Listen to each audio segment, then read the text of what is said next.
Welcome to Stay Sparked.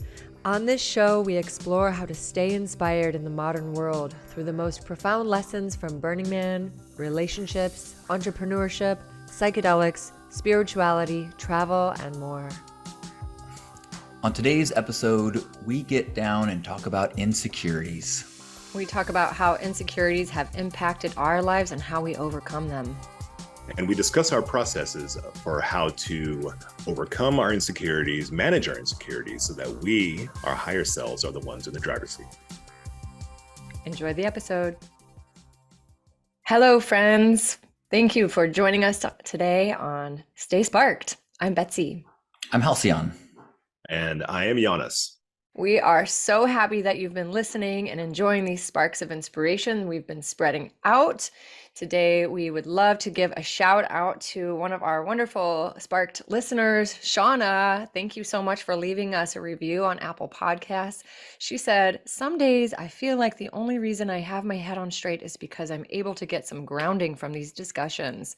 It's easy to get wrapped up in life and forget to do the basic things that allow me to experience life with gratitude and grace."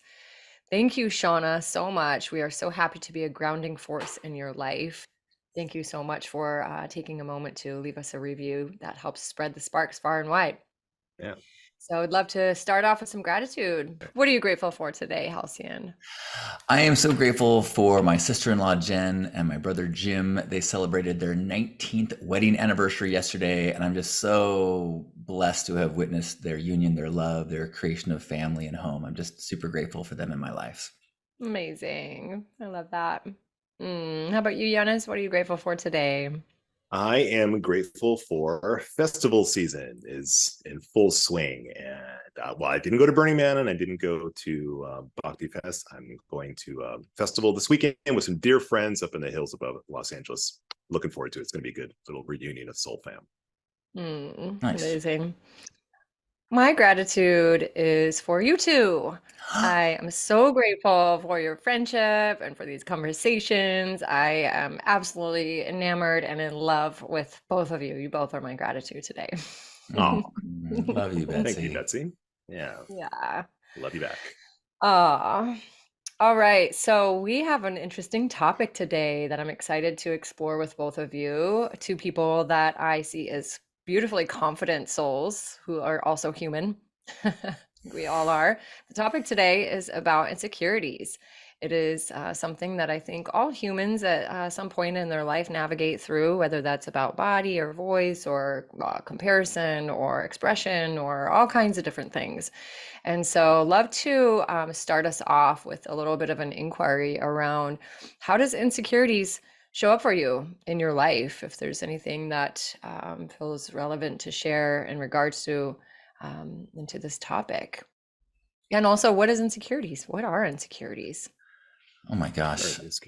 I feel like, insecurities are when the things about yourself that you're not okay with, like the things that are not enough, the things that you're worried about fitting in, or, for me, I look at the first chapter of my life, up until mid-20s as being really commanded by my insecurities and really working so hard to figure out what do I need to do to fit in, and feeling like so many things about me were not right.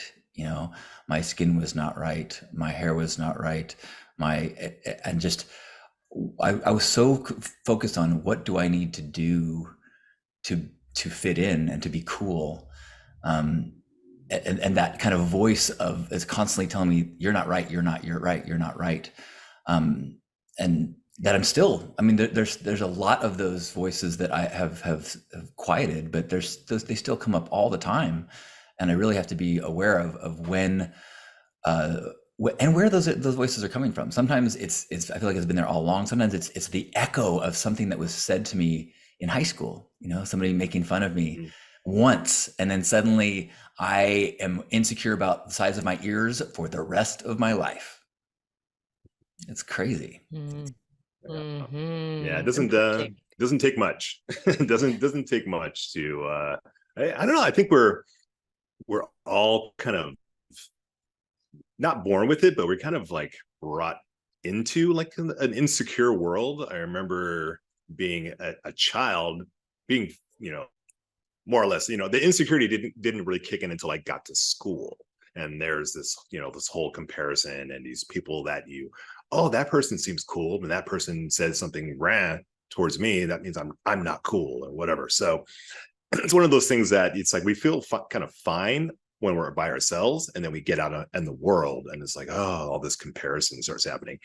And then I think that happens throughout school and then into adulthood, and that's when it's like, I think that's when we're finally first able to kind of shake a lot of this off, or that's when it first dawns on us that we can shake this off as we become our own person. But it can be tricky. It can be real tough to like those. It said that the inner voice that we have as an adult is the parent's voice to us as a child. And I think that also goes for like our peers' voices to us when we were like younger and in school. I think those voices kind of echo throughout our lives, and we have to find a way to like not invalidate them, but to validate our own voice and our own perspective towards ourselves. And that whole I'm good enough, I'm smart enough, and gosh darn it, people like me, and have that be your default. Mm-hmm. Affirmations. Yeah, absolutely. I love affirmations, but it really comes down to some imprinting. You're so right. When we're young, if one thing gets said to us, it sticks with us for a long time. There's even research that shows, if you hear 10 compliments and one negative thing, then we tend to focus on that negative thing. And that is what becomes the dominant focus. And it's a very intense thing, and so to be able to work with those insecurities as adults and to be able to consciously reprogram and shift out of those, it takes work, and then something else that you said, Halcyon, around belonging, right?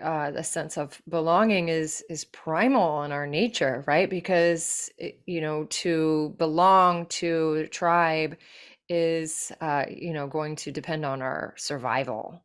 When we were in primitive days, it's like if we're not part of the tribe, then we are going to die likely. And so if we don't belong, then it's unsafe, right? And so we do everything that we can to try to belong, and if we don't, then oh man, even though that's obviously it's not like that now, there's still something in our systems that feels like unsafe if we don't belong. And so it feels like that could definitely be a part of the core of some of our insecurities. Yeah. So powerful. Yeah, and that's something that has helped me, like reading something along the lines of what you just shared, Betsy, is how we are hardwired to pay attention to like the negative thing, because that can be perceived as a threat. If somebody doesn't like us, that had ramifications back, like way back in the day, but we're still wired for that. So once I kind of got that knowledge, like, okay, I'm actually wired to pay attention to these negatives. I'm wired to kind of have these insecurities because my several generations ago my life would depend on it. It doesn't depend on it anymore. But realizing like, okay, I'm wired to like fixate on the negative, and then be like, okay, I can overcome that. That's something that acceptance, that first acceptance, then you can kind of work with it and overcome it. And that realization helped me a lot in my process. I wish that was easy. Just recognize it and overcome it. I wish it was something we could just go, oh, cool. I mean, I know that for myself, the second big chapter of my life, which was like the next 25 years up until very recently, was, I tried to bypass comparison by creating kind of an identity for myself that was unique. So I kind of created a persona of Halcyon that was this unique being. I looked different, I acted different, I tried to just be in a category of one. So and subconsciously I can look back and go, I was trying to avoid the comparisons. I'm the best at being pink-haired and in good shape and philosophical and all these things. Like if I take myself and put myself into a category where I'm next to peers, I suddenly start, my insecurities kick in and I start to judge myself. I mean, and I can look back at that time in my life when I was younger and looking for careers. Like there's a part of me that wanted to go to Hollywood and try to be a writer, but my insecurity wouldn't let me. Like I was like the thought of placing myself next to people who are good at something, and then that my comparison, my insecurity saying you're not good at, you're not as good at them, you're not as good, you're not as good. Like I wish I could say I saw that and then overcame it. I did not. I saw it and said, how can I survive and bypass this? And so I said, okay, I'm going to do something on my own. And so I'm grateful, super grateful for the way the insecurity steered me to a very unique life. But it is now in this next chapter of my life that I have to go back and go, okay, you postponed this process of really becoming okay with yourself and really like taking the power away from these insecurities, but you don't get to skip it. So it's been a big part of my journey recently of going, okay, can I really sink into being good enough, and not run from the comparisons? That's so powerful. It kind of like the question that I hear pop up is, do I have what it takes to be able to do the thing that I want to do? Versus, I could never do that, right? An affirmation, I could never do that, is debilitating. Like, how many times have we stopped ourselves from doing something that we really feel passionate about because we have an insecurity about our voice, our body, our whatever, our skill, we just don't do the thing. It's safer to not do the thing because we, just don't want to embarrass ourselves or put in a place of danger, right? But if we can start to ask that question, do I have what it takes to be able to do that thing? Could I actually be able to do that thing? Starts to open up this whole other level of curiosity versus like never like putting the, you know, And I think smack even down on and something. and even deeper than that is, if if I try this thing and I don't instantly succeed at it, am I still okay? Do I still have worth? And so that part of if when the insecurities are too strong, you avoid anything that will prove them right. I don't want to Mm-hmm. possibly fail, because if I fail, then it's true. I do suck. I am not as good, as opposed to going like, wait, I'm a human. I got to learn stuff. It's okay. Like, why not try and get back up? That doesn't make me any less worthy. It doesn't. And let's say I never succeed at the thing. It doesn't make me less worthy. That I Yeah, think Mm-hmm. that is the antidote to insecurity. Really is I have worthiness no matter what. Mm-hmm. yes, Being willing to yes, fail. yeah, and that's the idea. The success is in the trying. The idea of like fear of failure, and even like things like imposter syndrome. Like, they're gonna find out that I'm a fraud or whatever. This is the root of all this is insecurity. And I think the opposite of insecurity isn't necessarily, secure or success. It's courage. It's, doing that thing regardless, do the thing and don't be attached to the outcome. Like finding a way to like, all right, make this effort to do the thing. And again, the success is in the trying. You might be a screaming success or an utter failure, or you might not do the thing that you're trying to do. You might not accomplish the goal that you're trying to set for yourself. But just the fact that we're trying is that's a win. And Mm-hmm. so framing it like that way, framing it that way for myself, like helped me to overcome a lot of just inherent insecurities I've brought to a situation. And then you do that enough and you get some evidence for like, you're going to succeed sometimes. Like you might not succeed all the time, but you're going to have some successes, and that's something you can draw upon and look at, be like, yeah, that thing I set out to do that I was scared to death of doing, I actually did that thing and it was awesome. These other three things were terrible, but here's a win, here's a win, here's a win. And you start stacking wins, and that helps with the process of overcoming insecurity. Yes, courage. So important. And what is the saying? There is no courage without fear, Mm. right? And so you have to be willing to lean into what you're scared to do. We're right here on this podcast. This is a perfect example for me. I used to have a lot of insecurities around my voice and had this idea that what I had to say didn't matter and that I didn't know how to communicate in a way that was actually going to bring any value. And over many years of leaning in and being willing to practice using my voice in different ways, learning about different communication tools, nonviolent communication, affirmations, incantations, singing, even, really working on developing this part of my expression, my voice, then I've been able to overcome so much of my insecurities around my voice. And now here we are. I would have never thought that I would be confident and courageous enough to be on a podcast, and then watching how, so many times in my life, I have had to cultivate a deep sense of courage in my voice to say things to people that I love in a way that is important, or that is fiercely compassionate, kind, and real, authentic, and to kind of speak to the insecurities. I personally have experienced as well moments where I haven't been confident enough to be able to have a hard conversation with somebody, and then it just creates so much disconnect.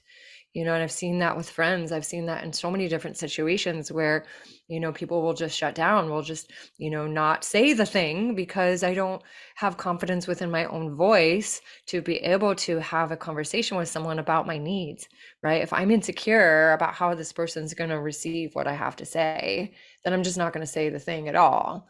And what I've been learning is like, okay, well, if I can develop a skill set within my own self, and then know how to communicate with somebody from the training that I've put myself through, then there is so much more availability for connection and love and breakthrough and healing. Mm-hmm. Yeah, and that speaks to, and you brought this up, and I think is an important tool that I think that I personally, speak for myself, I forget to use a lot, and that is nonviolent communication, known as NVC. It is so simple. It's one of those deceptively simple things, but when I remember to use it, when there's a conversation that needs to be had, or something that let's just sticking with the conversational piece of it. When there's a conversation that needs to be had that I'm not feeling that great about having, when I remember to just practice NVC and just go into, okay, this is what I'm seeing, this is what I'm feeling about it, this is what I want, can you give this to me? Basic framework of NVC. When I do that, the results unanimously are favorable for everybody involved. Just having, and that's a good tool for me to have that conversation, and it just makes it easy. It kind of takes the load off of me, off my heart, off my head, to be like, okay, I'm just gonna just put it out there in this format. And it's, you always received with, it might be received like, but it definitely lightens the load for everybody involved. So yeah, for a conversational piece, very good in relationship, very good with friendships, work relationships, whatever. It's an invaluable tool for people to use. Mm-hmm. I think it's Facing tough. insecurities of voice and expression with learning. Yeah. Right, training ourselves and receiving the information that's out there, because you're right, there's not really a training in school for how to communicate with loved ones. That would be a really wonderful class to take in high school, but not really something that's available, so we get to train ourselves. Yeah, I think there's having insecurity in communication, I think, is so common, and something I still struggle with in little and big ways. Like as I yesterday was calling a contractor to get my ceiling hole looked at, I started to have these insecure feelings. Like I started, like, without really being fully aware of it, I don't really know what I'm talking about. I'm not fully versed in these areas of this person is going to judge me for being ignorant, and so I start to like rehearse what I'm going to say, and I start to then worry about, what if they say this? And I fall into this real, like, I lack faith that it's going to be okay. I start to worry that I will be judged. Now, all of this is in my head, and I think that's kind of a big part about most of insecurity. The battle is with yourself and your fear of judgment, so much more than it is about any sort of judgment. But it requires a real, like you talked about, just, I think faith is something that comes into my mind. Like, I just need to get out of my head, be present, and just trust and let go of those. The insecure things have to do with my mind, like these thoughts, as opposed to any real truth that I'm dealing with. Yes, absolutely. Is a saying that comes to mind often is worry is a prayer for what we don't want, or Right. like calling it what we don't want, right?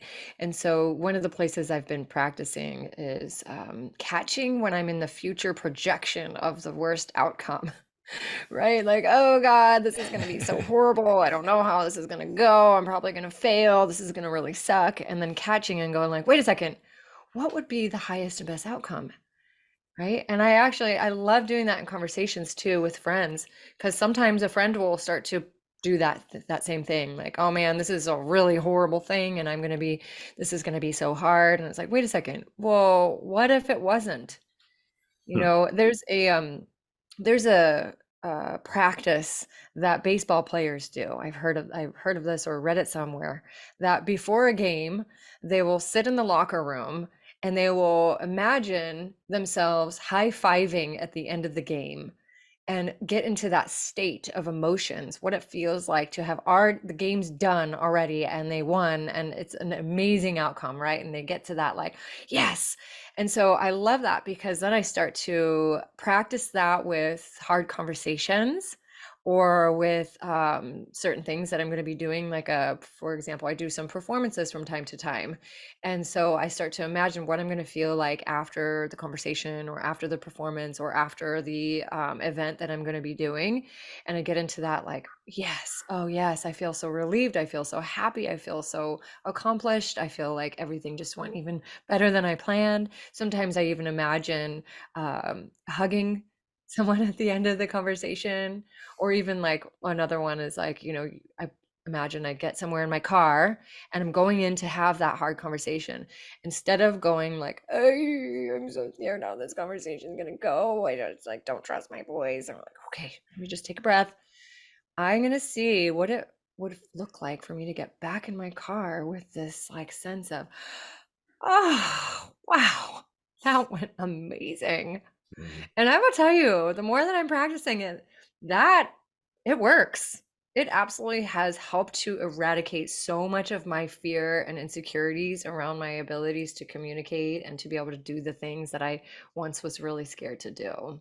It's That's maybe a little awesome. woo-woo, but I love it. No, it's awesome. I love that. Mhm.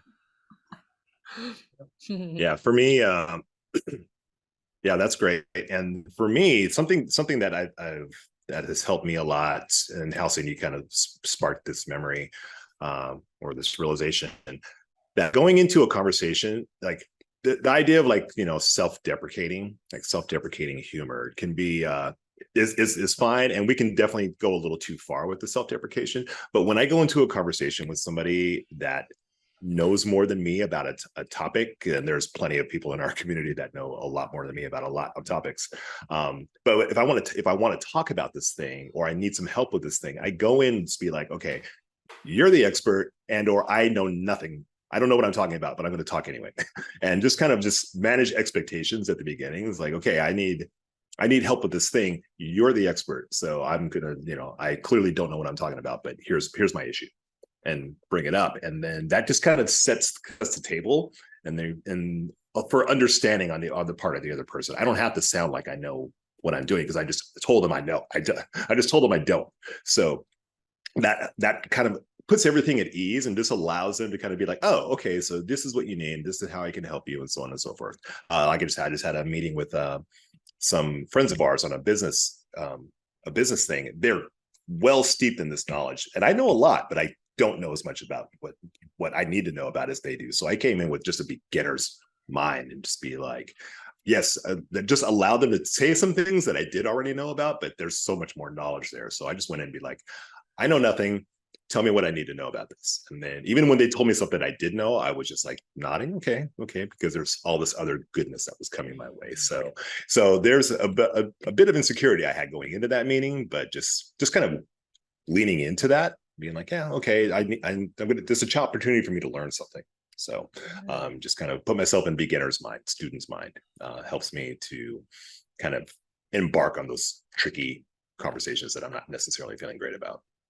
Well, Humbleness.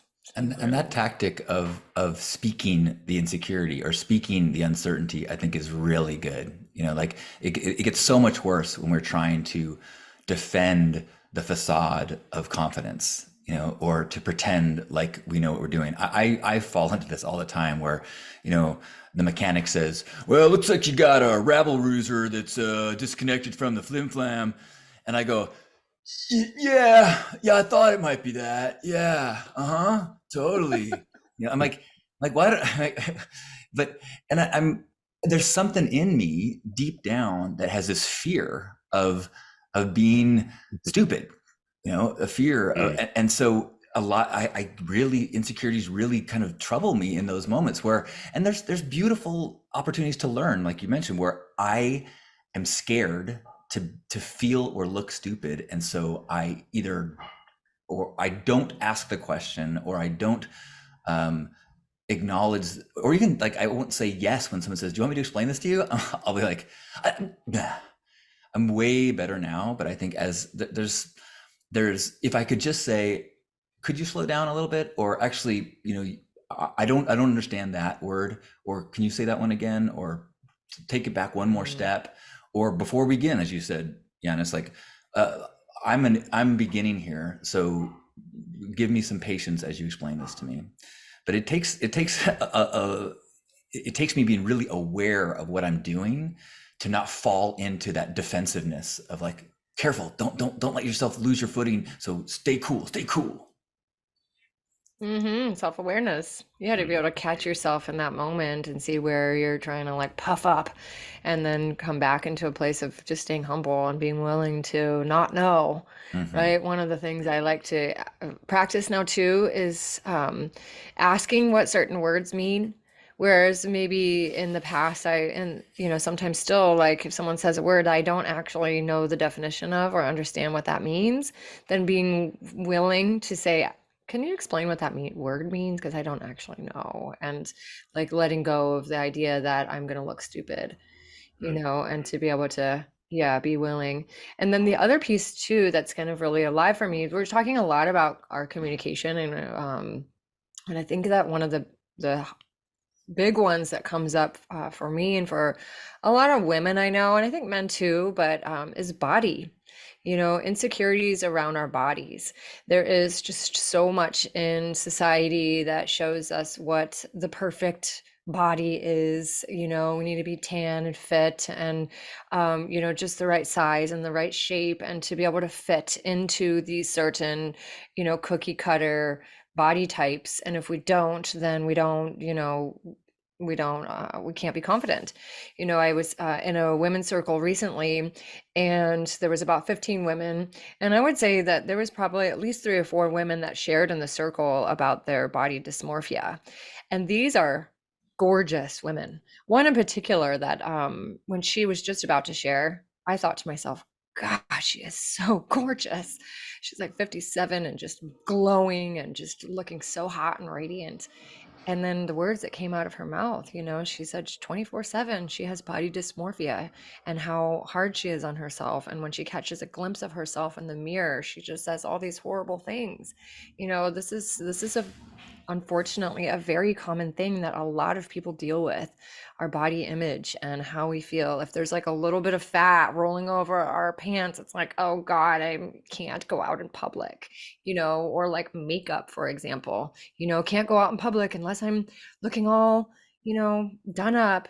There's like this very deep programming in our society that makes it very difficult to show up authentically in who we are. You know, filters and all of this and stuff on social media that makes it you know, kind of fans the flames of insecurities. You know, so love to, you know, kind of start to tune into, how do we get over that? How do we face our insecurities around our bodies? Well, it's so hard because, I mean, you talked about cookie cutter, but really, does anybody fit perfectly into the cookie cutter? As you said, the most gorgeous people you know have had many thoughts looking in the mirror where like, oh, that sucks. I don't look good here. I don't look good there. I mean, you hear from like professional models all the time. They're racked with insecurity about whatever's too much here, not enough there. And so it's really kind of a pretty universal thing. Like almost everyone, I would say, the three of us are, most people would say, are blessed with the metabolism and lifestyles that we are in shape. I don't know about you guys. I definitely have places where I go, oh, I got to work on that. Oh, this is not quite right. And it's been my whole life has been that way. And so it's there's something culturally about the way we are marketed to, the way that social media is, the way that there is massive industries based on trying to make us always insecure about things. That it takes I mean, it's one of the gifts of aging is that you can slowly stop to let go of the expectation that you're supposed to fit into what you see in a airbrushed, literally airbrushed or filtered version of what a human body is supposed to look like. That, yeah, that's something that we hear a lot of, especially from older women, like postmenopausal women. I read this a lot. I know a few, and they all kind of say the same thing universal, like finally I don't have to care anymore. And I wish I had this perspective when I was younger.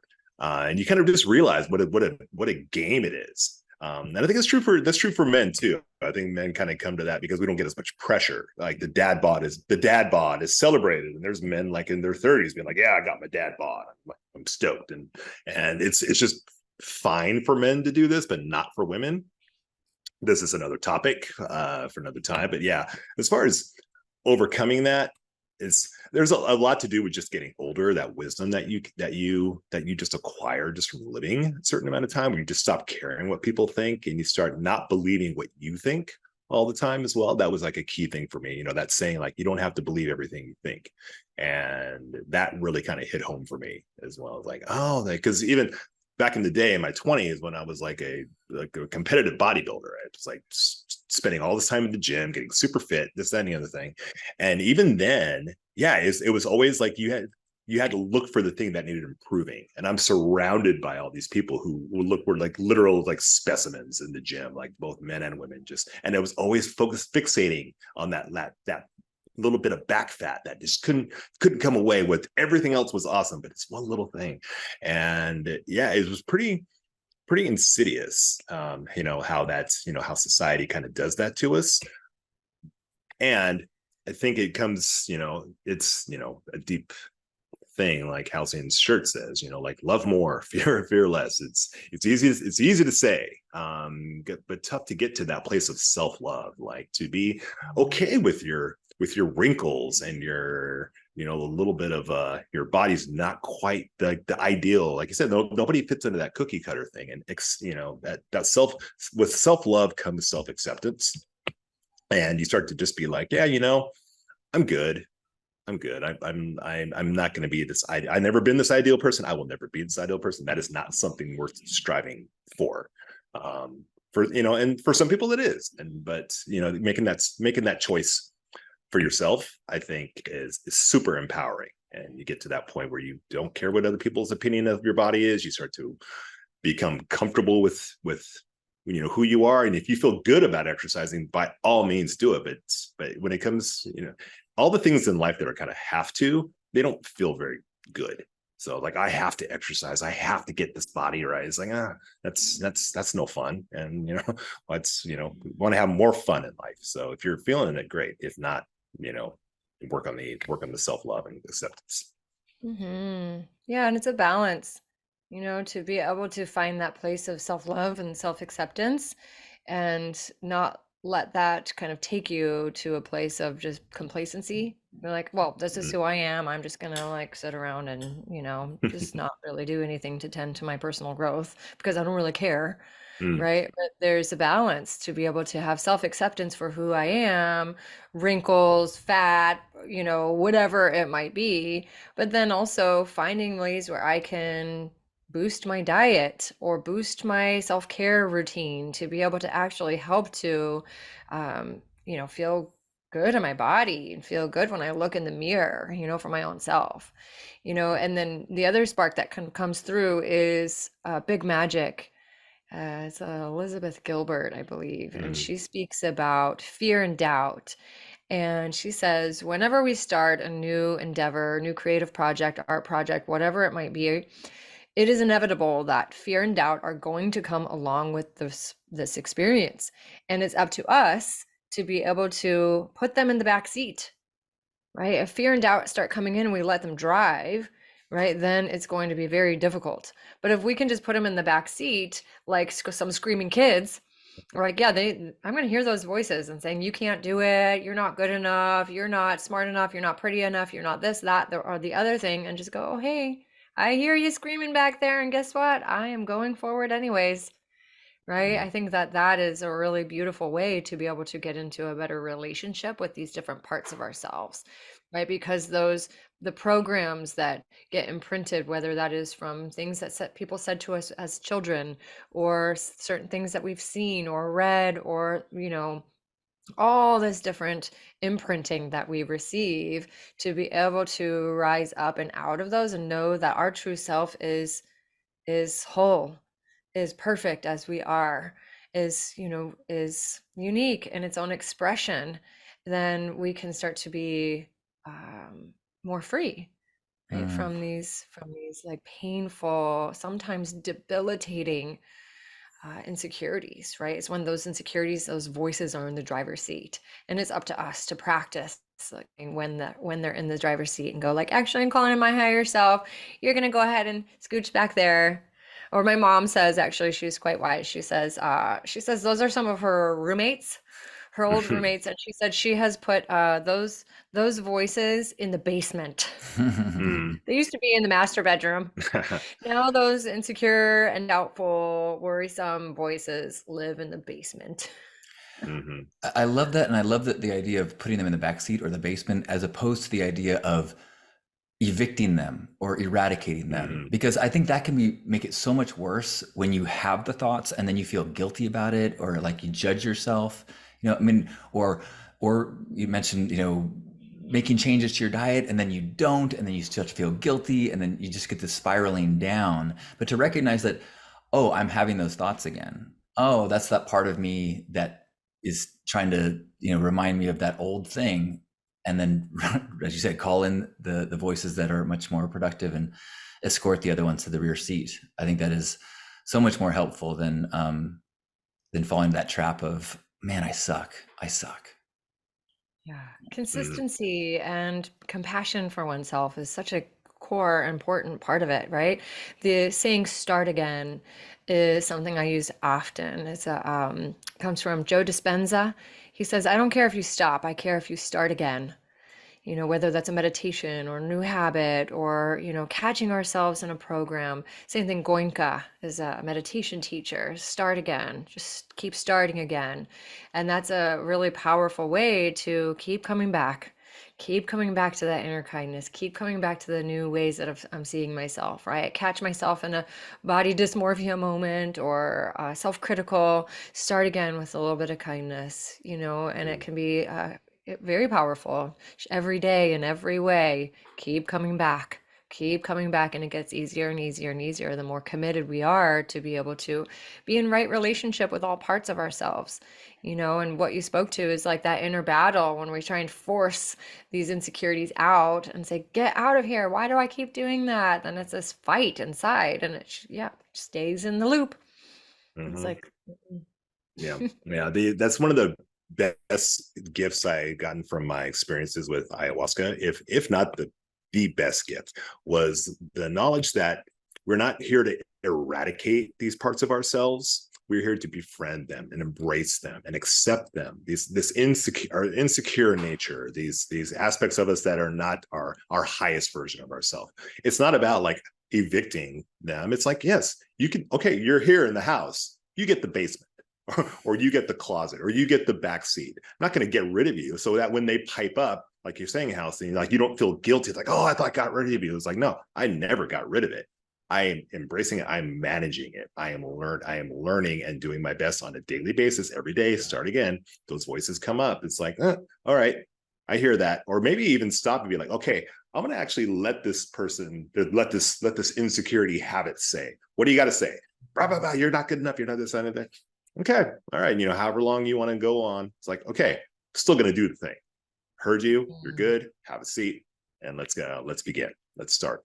And just be embracing all these aspects of ourselves, and not necessarily thinking or believing that it is the whole or the entirety of who we are. We all contain multitudes. Some days we're awesome. Some days we're less than awesome. That's okay. We're a human every day. Catching ourselves.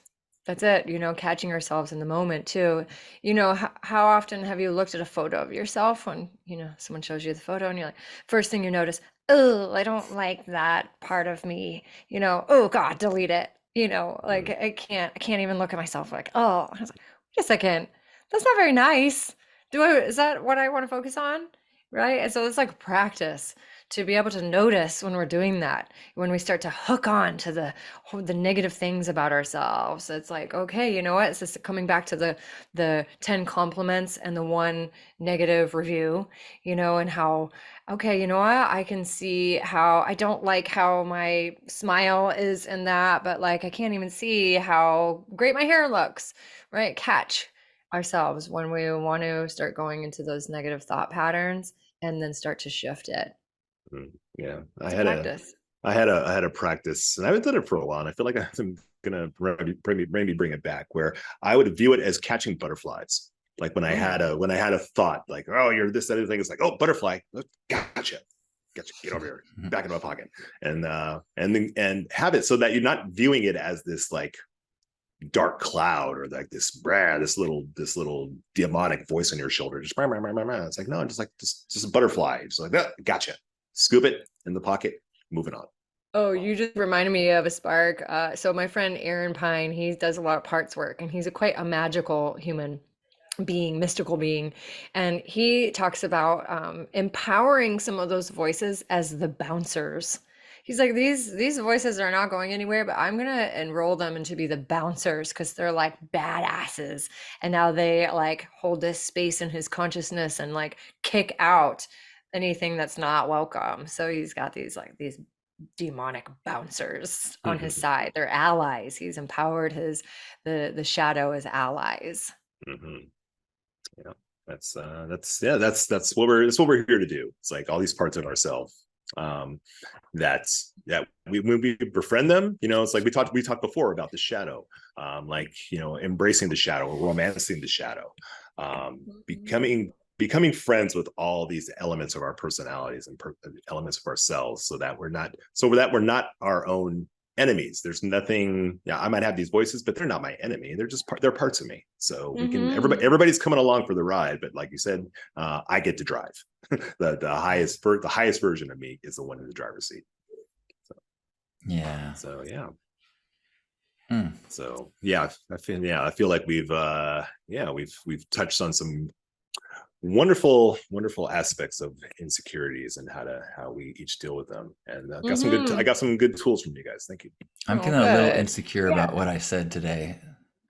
No, I didn't. It's okay. Yeah, you're human. Wow. That really actually speaks to something I want to share, and I can let this be one of my closing sparks. We can wrap it up.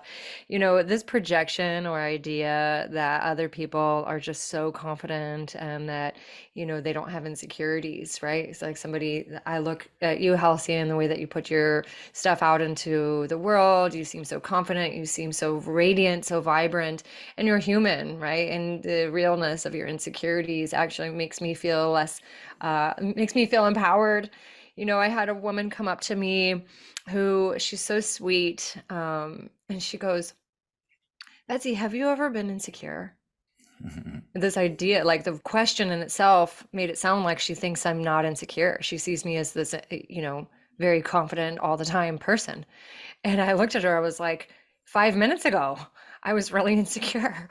This is a process I think that we all go through. And when we can be compassionate towards others and recognize that comparison, right? We're all human. We all navigate these different levels. Some of the most wealthy people can be so deeply insecure about their money. Some of the most beautiful people can be so deeply insecure about how they look. This is a journey as humans to be able to find these ways of coming back into the purity and wholeness of who we are. And so I'll close it up with that we're all human, we're all doing the best that we can. And it's important for us to keep facing these inevitable challenges of our consciousness and rise above and find our truth and find our light and share it in the best ways that we can. Live from that place. Mm, mm. Love that, I, Betsy. I got nothing to add to that. So that's perfect. That's just, that's I wonderful. want to add to and that idea of embracing all of it, and that I have a sticker that I made that says, "I am a massive fuck up and I am a divine being." That you can be totally confident, totally in your power at many times in your life, if not almost all. And then you can have times when, oh my gosh, am I going bald back there? And or oh my gosh, like, is this, did I just do that? Or and there's nothing wrong with any of that stuff. And the real objective is not to win the battle over all of your insecurities or all of your weaknesses. The goal is to love it all. Love it all. Love it all. You are perfect as is. And that idea that I don't need to do anything to be worthy of love. I don't need to do anything or become anything or achieve anything. I am fucking perfect as is.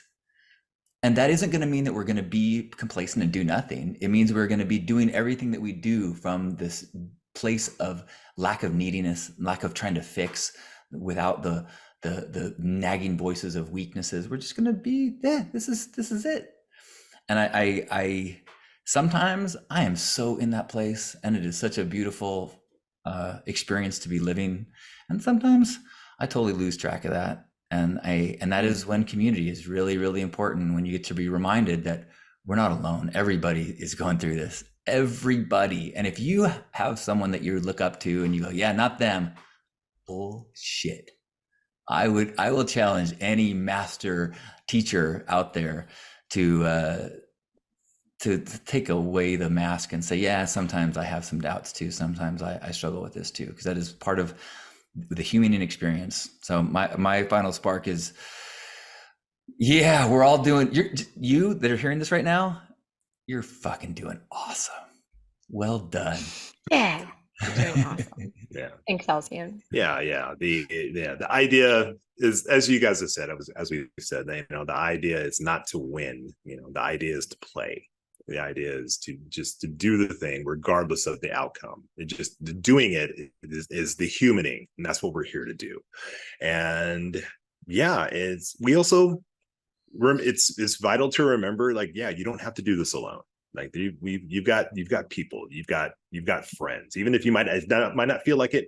You've got people who can relate, even if you don't believe it. No one can understand. Yes, a lot of people have their very own version of the things that you are dealing with, and it's important to feel.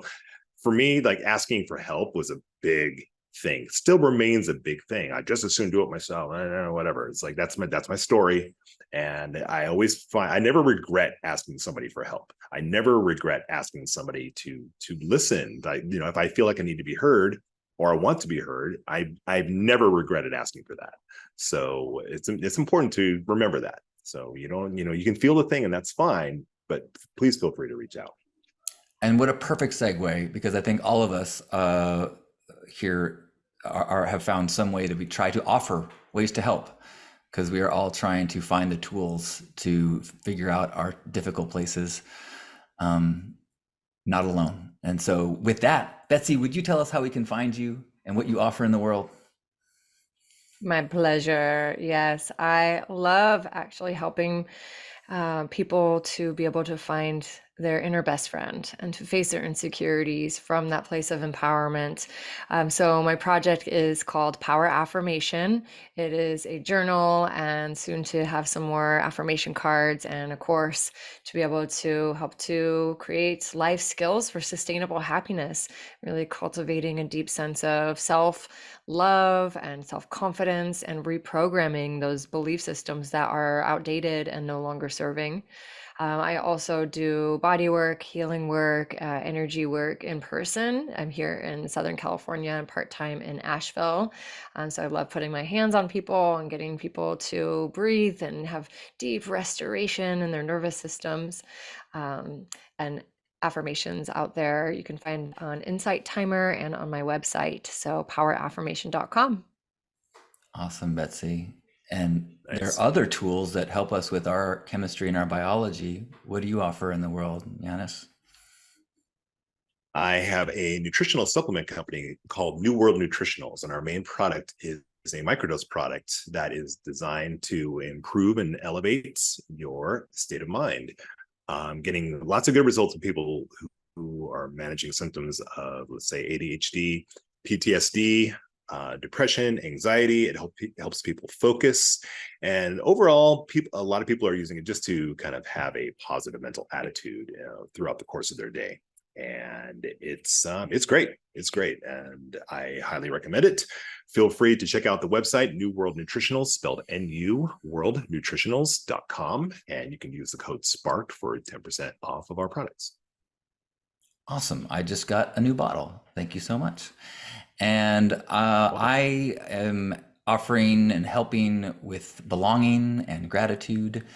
So you can find me 3 times a day doing broadcasts in Zoom and Facebook and now Instagram and all over the place. And you can find links to all that stuff at johnstin.com, JOHNSTYN.com. Would love to be vulnerable and share some insecurities and also support one another on our journeys. Fantastic. Amazing. Woo! Nice. So powerful. I love this conversation so much, and I've got affirmations flowing through me right now that I would love to close us out with. All right, so if you want to close your eyes, maybe place your hand on your heart or your belly and just drop in for a moment and feel these words resonate within you. Every day, in every way, I am willing to face my fears and do it anyways. Every day, in every way, I am rising above any insecurities, doubts, or worries and stepping fully into the most empowered version of myself. I am learning. I am growing. I am rising. I am willing to face my fears. I am willing to rise above insecurities and step fully into the truth of who I am. I am willing to rise above insecurities and stand fully in the truth of who I am. Yes, yes, yes, I am becoming more and more courageous every day. I am becoming more and more courageous every day. I am courageous. I have what it takes. I have what it takes. I have what it takes. Yes, yes, yes, yes, yes. I believe in myself. Breathing that in, letting it be like a waterfall washing through you every day in every way. Much love to you all out there. Thank you so much for listening, receiving our sparks. Thanks, guys. Stay spark, people.